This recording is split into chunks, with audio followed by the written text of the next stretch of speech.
BRS పార్టీలో ఇప్పుడు అంతా కూడా కేసుల కాలం నడుస్తా ఉంది.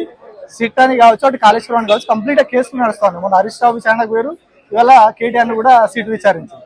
సో అసలు ఎందుకు నడుస్తా ఉంది, ప్రభుత్వం ఏ ఉద్దేశంతో ఇవన్నీ చేస్తా ఉంది, బీఆర్ఎస్ పార్టీ దీని మీద ఎలా స్పందిస్తుంది, దీని గురించి మాట్లాడదాం. బీఆర్ఎస్ పార్టీ నాయకురాలు పవన్ గారు ఉన్నారు మనతోటి. పవన్ చెప్పండి, అసలు ఎందుకు కంప్లీట్ గా కేసులతోనే నడుస్తా ఉన్నది బీఆర్ఎస్ పార్టీ? మొత్తం ఇప్పుడు కేసుల మీదనే కొట్లాడుతా ఉన్నది, ఎందుకని? బీఆర్ఎస్ పార్టీ కేసుల మీద కొట్లాడతలేదు. బీఆర్ఎస్ పార్టీని కేసులల్లా ఇరికిద్దామని చూస్తున్నారు కాంగ్రెస్ వాళ్ళు.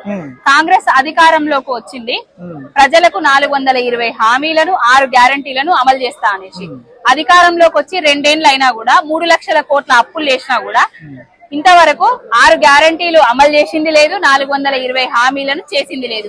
చేసింది ఏం లేక, చెప్పుకోవడానికి ఏం లేక ప్రజలను డైవర్ట్ చేయాలి కుంభకోణాల నుంచి, రేవంత్ రెడ్డి కుంభకోణాల నుంచి, కాంగ్రెస్ కుంభకోణాల నుంచి, కాంగ్రెస్ పంచాయతీల నుంచి ప్రజలను డైవర్ట్ చేద్దామని మాత్రమే కేసులల్లా ఇరికిద్దామని చూస్తున్నారు. ఇప్పుడు లగచెర్ల లంబాడి బిడ్డల రైతులను గుంజుకున్నప్పుడు ఈ ఫార్ములా కేసు అని రామన్నను విచారించడం జరిగింది.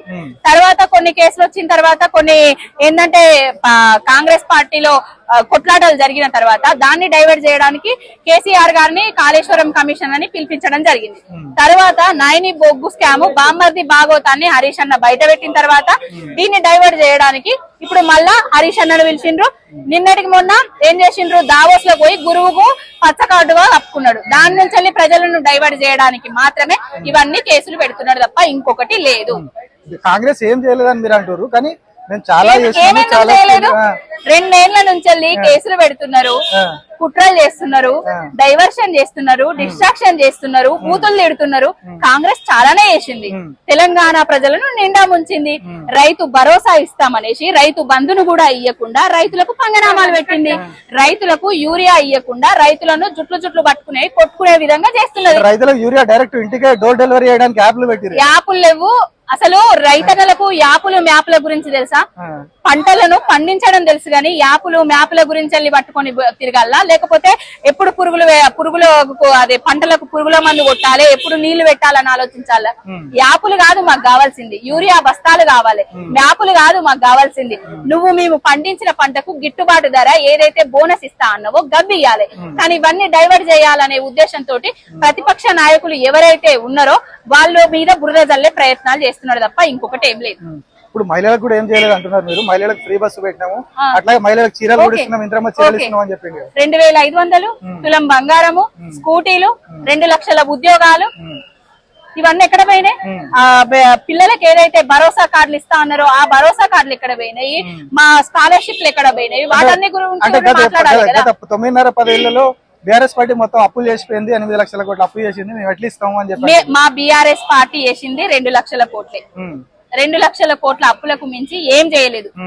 రేవంత్ రెడ్డి అనేటోడు 2 సంవత్సరాలలో 3 లక్షల కోట్ల అప్పులు చేసింది. కేసీఆర్ గారు అప్పులు చేసిండో ఇంకేం చేసిండో గానీ ప్రతి ఒక్కరికి సంక్షేమ పథకాలు అందించిండ్రు, ప్రతి ఒక్కరికి అంటే ప్రాజెక్టులు కట్టిండ్రు, గుడి కట్టించిండ్రు, బడి కట్టించిండ్రు. హైదరాబాద్ నలుమూలల్లా టిమ్స్ కట్టిస్తున్నది కేసీఆర్ గారు, అప్పుడు కట్టించిందే కదా. మల్టీ స్పెషాలిటీ హాస్పిటల్ వరంగల్ కట్టించింది కూడా కేసీఆర్ గారే.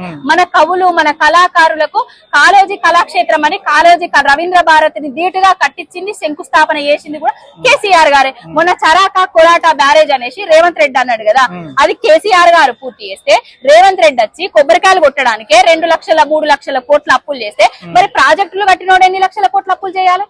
నీ కొబ్బరికాయలు కొట్టడానికి రిబ్బన్ కటింగ్ లకే 3 లక్షల కోట్ల అప్పులు చేసినావు.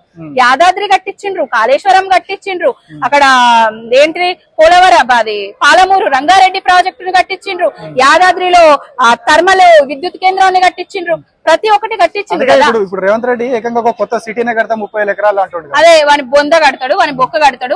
ఏదైతే ఉన్నదో రియల్ ఎస్టేట్ వ్యాపారి భూదందాల కోసం మాత్రమే ఒక ఫ్యూచర్ సిటీ అనేసి లేని దాన్ని సృష్టిస్తున్నాడు, భూమ్ చూపిస్తున్నాడు, గ్రాఫిక్స్ వేస్తున్నాడు. అక్కడ సెక్రటేరియట్ బొమ్మ వేయలేదు, ఎందుకు వేయలేదు? కేసీఆర్ గారు కనబడతాడని. అక్కడ అతిపెద్ద ప్రపంచంలోనే largest lift irrigation project project అయినా కాళేశ్వరం ఇమేజ్ వేయలేదు. ఎందుకు వేయలేదు? కేసీఆర్ గారు కనబడతాడని. యాదాద్రి వేయలేదు. ఎందుకు వేయలేదు? కేసీఆర్ గారు కనబడతాడని. ఫ్యూచరే తెలంగాణకు ఫ్యూచరే లేకుండా చేస్తాడు ఇంకొక కొన్ని రోజులు వాని చేతిలో అధికారాన్ని పెడితే. ఎందుకంటే తెలంగాణ ఆనవాళ్ళనే లేకుండా చేస్తా అని చెప్పిండు. ఆల్రెడీ వరంగల్ ఏవైతే ఉన్నాయో వాటిని కాకతీయ కళాతోరణం అవన్నీ తీసేసిండు. టిఎస్ టీజీ అవి బోర్డులు మారుస్తూ వాటిని చుట్టూ తిరిగిండు. ఏమీ లేదండి, 2 ఏళ్ల నుంచి చేసింది ఏం లేక, చెప్పుకోవడానికి ఏం లేక ప్రతిపక్ష నాయకుల మీద కేసులు పెడుతూ తిరుగుతున్నాడు, అంతే తప్ప ఇంకొకటి లేదు. ఇప్పటితోటి ఆగుతుందా? కేసులు కంటిన్యూ అవుతాయి? ఇంకా